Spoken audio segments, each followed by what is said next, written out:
So part 3 na tayo ng ating balik alindog program dito sa ating motorsiklo. Sa part 1, kinabit natin yung bago nating handle grip. Sa part 2 naman, kinabit natin yung bago nating side mirror. At dito sa part 3, magpo-focus naman tayo dito sa ating lever handle. Bali, papalitan din natin yung ating lever handle para syempre masulit na natin, no?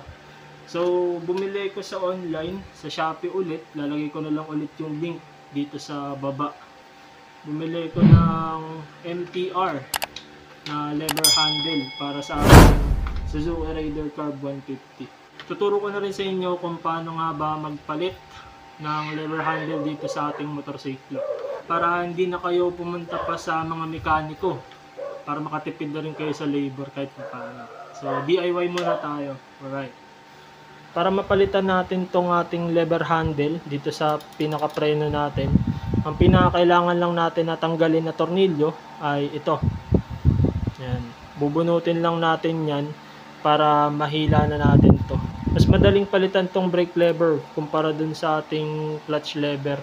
Kasi dito, ito lang yung tatanggalin. Tapos, salpak mo na yung bago, kabit mo na to, okay na.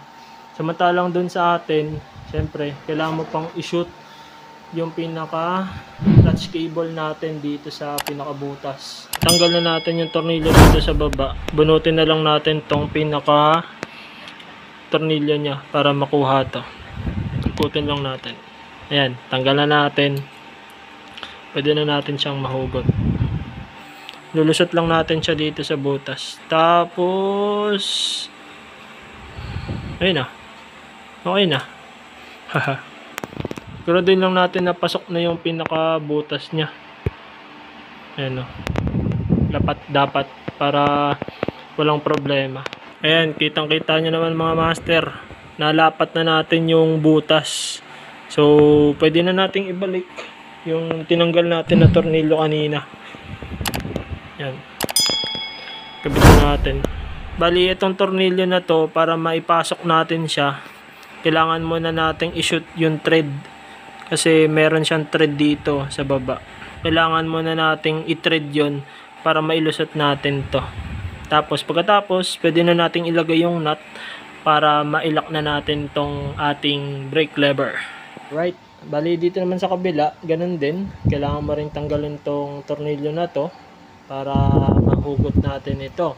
Kaso nga lang dito sa clutch lever, kailangan din nating hugutin yung pinaka clutch cable para makuha natin ito. After nating mahugot tong tornilyo na to, pwede na natin siyang hugutin. Ayan. Tapos kunin na natin yung pinaka clutch cable. Tanggalin na natin.